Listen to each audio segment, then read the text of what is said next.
Welcome back for another week. It's the Commish message, week number 6 for the Pimps, Players, and Hustlers Fantasy Football League, coming to you from the palatial SacktownRadio.com studios. It's your boy, Lump Dog, the Commish, and Matt Bolzer, the Treasurer.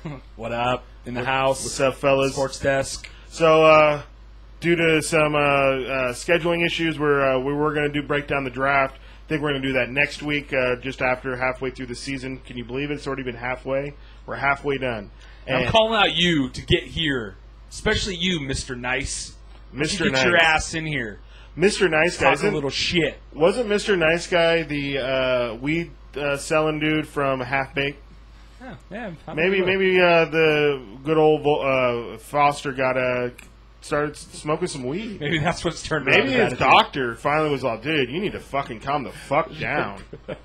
Dude, smoke some fucking weed. Here's a prescription of some weed. Go to your local dispensary and get a receipt for your dank and just smoke it up, buddy. Chill out. Get your ass in here. It's supposed to be fun, dude. Anyway, so let's just break down these games here. We got Any Given Sunday taking out the Juggernauts, or a.k.a. Mr. Nice now.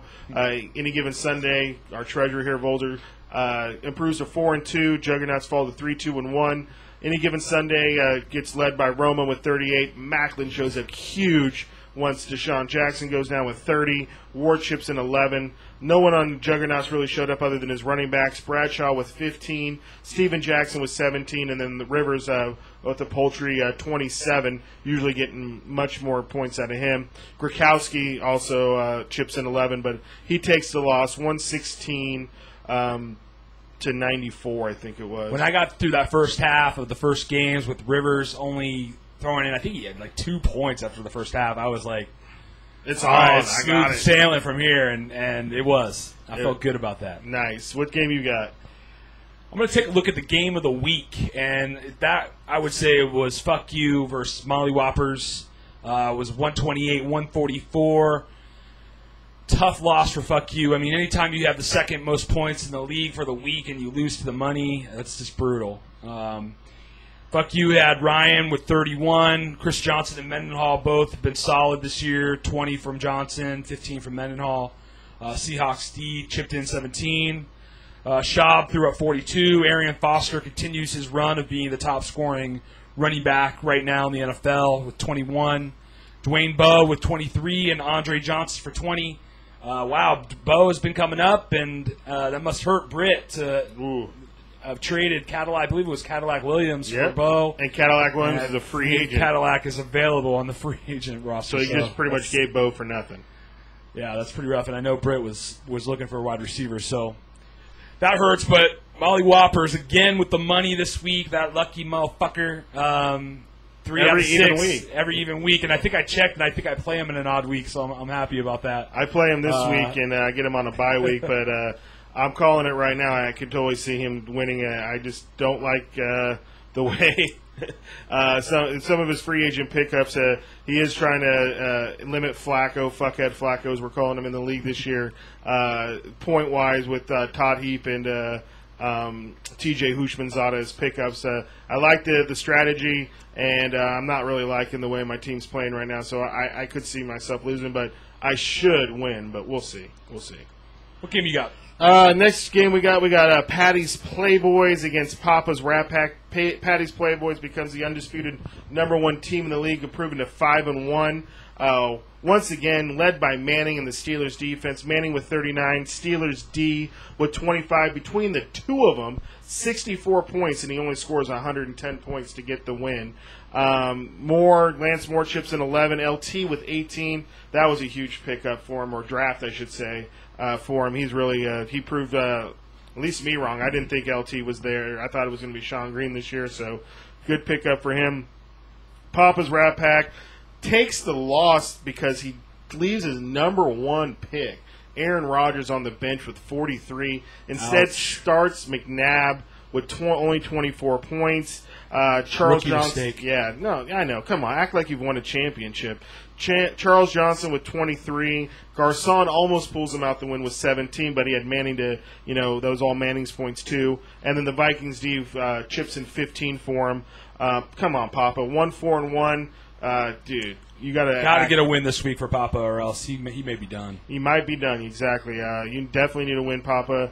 Do whatever you can to get that. I see you active on the free agent pickups this week, so good for you on that. Doing better than your son. So, well, speaking of his son, you played the Brewdogs last week, CPP and Brewdogs, 107-94 game. Back to 500. Flacco threw in 40. Not a bad day from a fuckhead. Bolden with 12 and Marshall with 13, so solid production from the wide receivers. 49ers D coming up with 16. On Brewdog's side, he had Brady with 29, Adai and the Giants D both threw in 16, but it would not be enough as the Collar Pop and Pimps win 107-94. That's what's up. And then I guess the Bagaki game of the week here, we got the shitty A team who was 1-4 heading into this game, taking out Lada, who was 3-2 at the time. Lada has to go with the free agent quarterback with Josh Freeman. Gets him 27 points, which isn't bad. Brandon Jacobs with 15. Adrian Peterson with 13. Roy Williams with 14. And then the Saints D with 15. And then A-Team, though, just came up and smacked him. Breeze with 41. Jennings, I guess, I don't know if it's because Jermichael Finley went out or what, but has a big game, 22. Derek Mason chips in 11, and then the number one scoring defense this year is the Titans D, and they score 29 points for him and get him that win and just smack Lada up. And, again, Lada, I guess you couldn't use Dwayne Bowe on your team, huh? But I guess not. Just give him for nothing. So what game you got? Looking at Sac Valley and URSO, both scoring this week. Sac Valley had 28 from Orton, who has been a solid fantasy quarterback this year. Frank Gore and the Eagles defense both threw in 15 for him.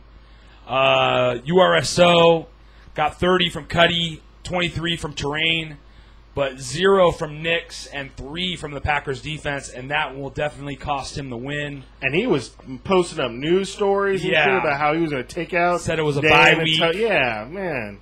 Dude, he needs to get a lot more shit for trying to call his shot like he was Babe Ruth and struck the fuck out. Man, I'm sorry, Duke, man. You got to take a lot of shit for that. When you post a news story talking about it's your bye week, talking about you're going to just mollywop and roll over somebody and you get smacked down. And he was all over the A-team for his running backs. And I know that the A-team's running backs are a little suspect at the moment.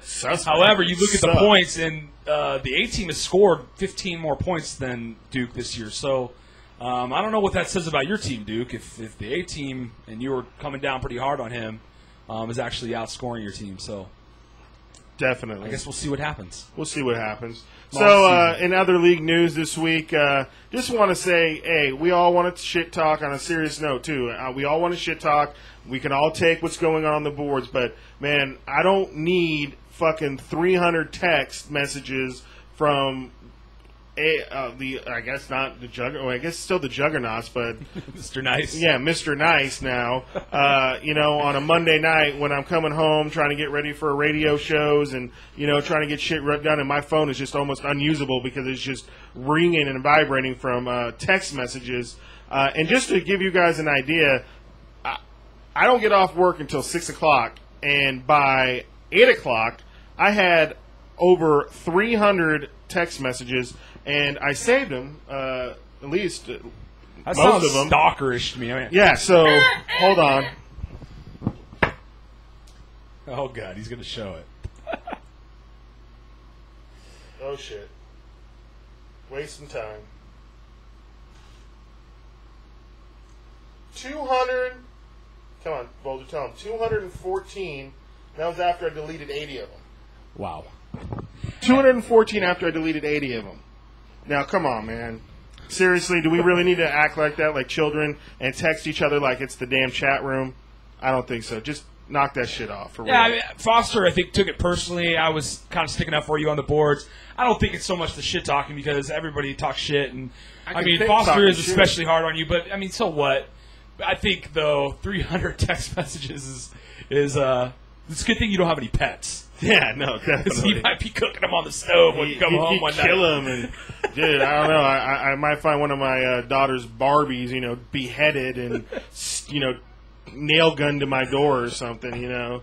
I mean, Jesus must have been Christ. a slow day at I work mean, for Foster. It must get a life, and all I can say is that, you know, we've always said you're a creepy guy, so that was kind of creepy-ish, and it wasn't even that too. I mean, it was a combination of Foster, Duke, and Britton. It was like the fucking dream team of knucklehead cop meatheads that wanted to fucking just cause me harassment, and it was funny too because I told Duke, I go, because Duke's always the one that always hits me up on like on a Sunday morning, dude, I'm in Napa with my lady on a nice getaway weekend and I have to pick up this guy. Can you do it for me, love? And I said, dude, if you don't fucking stop texting me, I'm gonna block you. And when you need something, he stopped right away, dude. It was great. So shouts out to you, Duke. At least you know where your bread's buttered and not to fuck with the commission because you know you won't get shit done when you're out with your lady. So anyway, is there anything else that you want to talk about? I would like to see some fresh meat in here and really mix it up. No homo. I mean, no. Foster or Mr. Nice. I mean, you got to get your ass down here so we can. Well, supposedly we can him have and a confrontation on the video message, you know. Yeah, rather than the boards. Supposedly, from what I'm hearing, at least the shit he's talking, him and Duke are going to do a real one. But I really can't see those two getting together. Yeah, please do. And recording. Anyone. And adding some, post-production and uploading and then getting it posted to the Those two have no idea how technology works, and they couldn't be more knuckleheads on tech. Shows how it's done. A little healthy competition is always good, and it'll mix things up. Definitely. Please if you think you could do a better job, then I would love to see it. I would definitely love to see it. But next week we will do something a little bit different. We won't just break down the games like we did this week. Again, scheduling problems with the kids, getting them to bed on time, and yada yada yada. Anyway, so I guess good luck to everyone in week 7. We'll see how that goes. Hopefully, someone other than Mollywhoppers, Juggernauts, or Fuck You can win a weekly prize and spread this fucking money around, rather than 3 people within 6 weeks of only getting it. Big week this week. All right, got to get a win. Yeah, a lot of free agent pickups so far too. So we'll see how that turns out. It should be a pretty good weekly prize this week. So again, good luck to everyone in week 7, and same place, same channel next week. Peace.